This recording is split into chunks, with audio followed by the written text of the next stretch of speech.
नमस्कार दोस्तों, स्वागत है आपका ज्योतिष के कार्यक्रम एस्ट्रो राधा में। एस्ट्रो राधा में आज चर्चा का विषय होगा कुछ ऐसी भ्रांतियां जो जनमानस में फैली हुई हैं और ज्योतिष के पूर्ण ज्ञान के अभाव में व्यक्ति वही कार्य करता जाता है जो उसको नहीं करना है, और फिर वह यह बोलता है कि मैं तो धार्मिक कार्य भी कर रहा हूँ, उसके बाद भी मुझे कोई भी अच्छा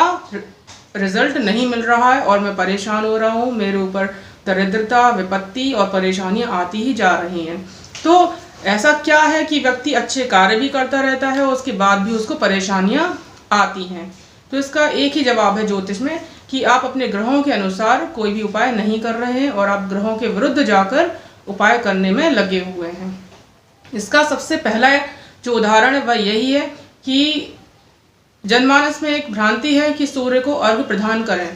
सूर्य को अर्घ्य प्रदान करें बहुत ही अच्छी बात है, किंतु कब प्रदान करें, किसको प्रदान करना चाहिए, या कौन सा व्यक्ति सूर्य को अर्घ्य प्रदान करे, कौन सूर्य को नमस्कार करे, कौन सूर्य के रत्न माणिक को धारण करे, यह सब जाने बिना ही व्यक्ति अपने हिसाब से कार्य करने लगते हैं, क्योंकि वह उनको बताया गया है। इसके लिए ज्योतिष का सहारा लिया जाता है। ज्योतिष में जहाँ कहा गया है कि सूर्यदेव जगत की आत्मा है, अर्थात सूर्यदेव की उपासना हर व्यक्ति को ही करनी चाहिए, यह सर्वथा उचित है और यह सत्य बात है। किंतु सूर्यदेव की उपासना के भी अलग अलग रूप हैं और उनको किस तरह से करनी चाहिए वह आज मैं यहाँ चर्चा करने वाली हूँ। यदि सूर्य आपकी लग्न कुंडली में, मैं विशेष ध्यान दे रही हूँ लग्न कुंडली पर, ना कि चंद्र कुंडली पर, यदि सूर्यदेव आपकी लग्न कुंडली में कहीं शुभ स्थानों में बैठे हुए हैं और उनका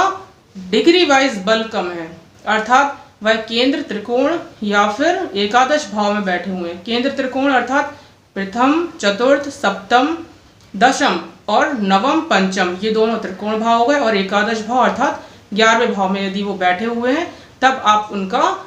रत्न माणिक्य पहने और उनके बल को बढ़ा सकते हैं, क्योंकि यह आपको हमेशा अच्छा लाभ पहुंचाने वाले होंगे। यदि वह आपकी कुंडली में योग कारक ग्रह हैं, और योग कारक ग्रह वो किन कुंडलियों में होंगे, वो देव लग्न की कुंडलियों में योग कारक बन सकते हैं, जैसे मेष, मीन में तो नहीं होंगे क्योंकि मीन में वो षष्ठेश बन जाते हैं। मेष लग्न कुंडली में हो सकते हैं और सिंह लग्न कुंडली में भी हो सकते हैं, और बाकी की जो लग्न कुंडलियां हैं वह आप किसी कुशल ज्योतिष से दिखवाकर आप पता कर सकते हैं कि उनकी स्थितियां कैसी हैं। अब बात करते हैं कि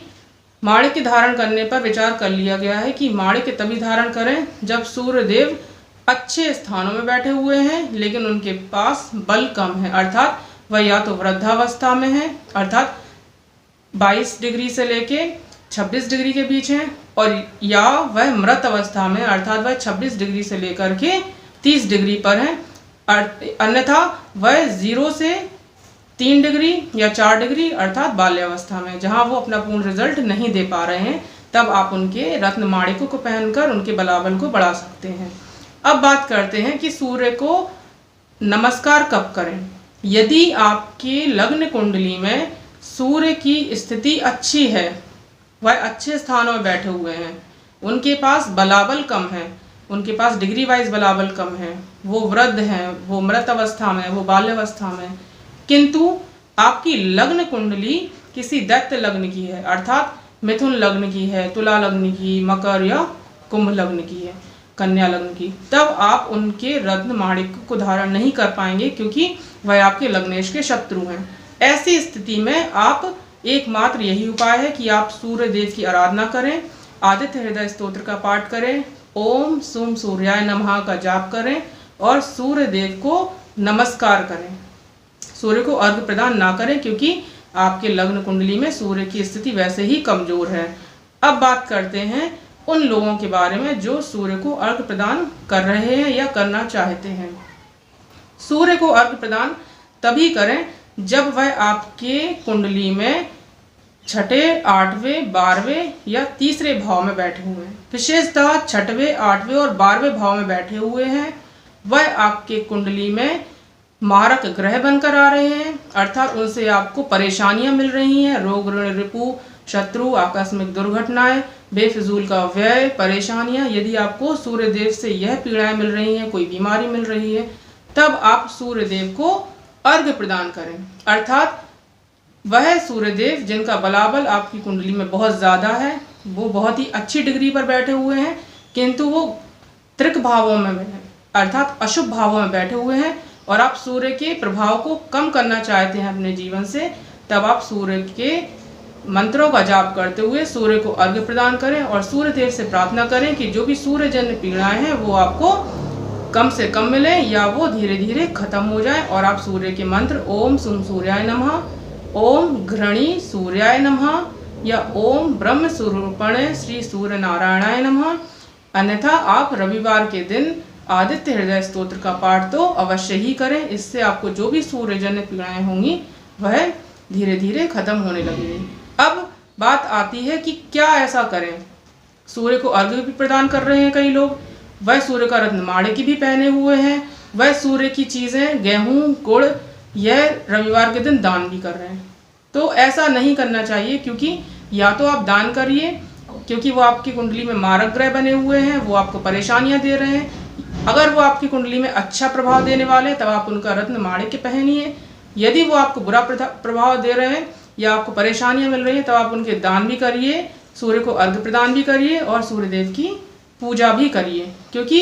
दान देने का मतलब है कि हम उस ग्रह से संबंधित जो भी चीज़ें हैं वह अपने शरीर से, अपने जीवन से धीरे धीरे कम करना चाहते हैं। इसी तरह सूर्य को अर्घ्य प्रदान करना भी ज्योतिष में बताया गया है कि सूर्य को अर्घ्य कब प्रदान करना चाहिए और क्यों प्रदान करना चाहिए। अन्यथा सूर्य की उपासना सभी लोगों के लिए बहुत ही ज़्यादा आवश्यक है, क्योंकि सूर्य जगत की आत्मा है और व्यक्ति अगर आत्माहीन ही हो जाएगा, अर्थात उसके अंदर आत्मा ही नहीं होगी, तो वह एक निर्दयी व्यक्ति बन जाएगा, जो कि समाज के लिए अच्छी बात नहीं है। अब चर्चा करेंगे एक दूसरी भ्रांति, जहाँ पर यह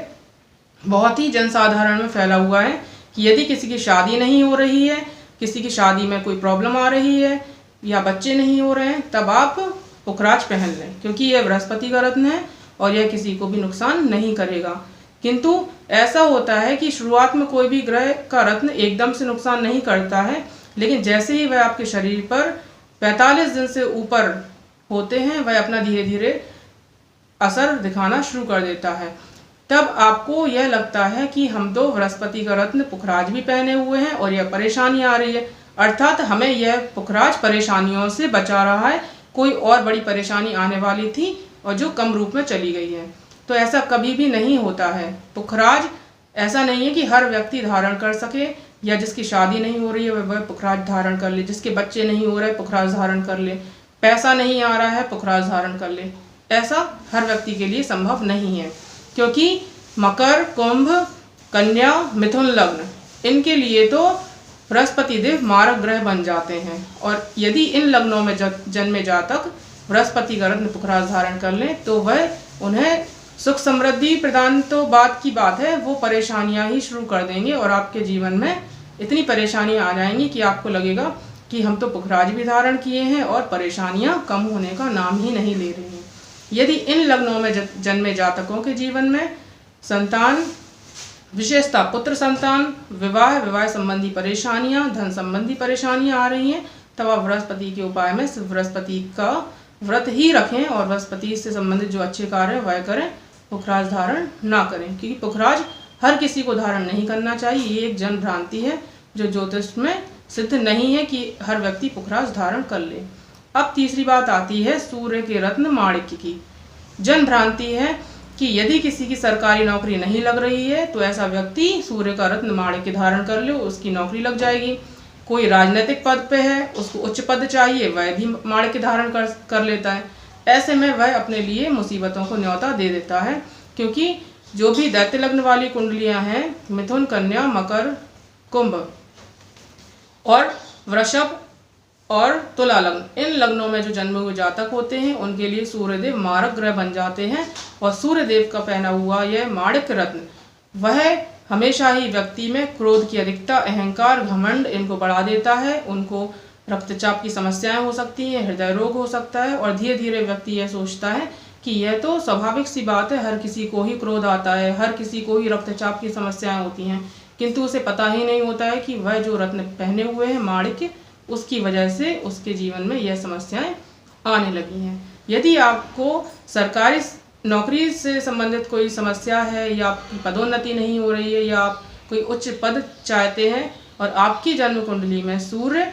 कारक या शुभ ग्रह हैं, तभी आप माणिक्य धारण करें। अन्यथा आप सिर्फ और सिर्फ सूर्यदेव की आराधना करें, उनसे भी आपको वही फल मिल सकता है जो माणिक्य से मिलता है। ये मैंने कुछ ऐसी भ्रांतियाँ बताई हैं जो जनमानस में फैली हुई हैं। अब बात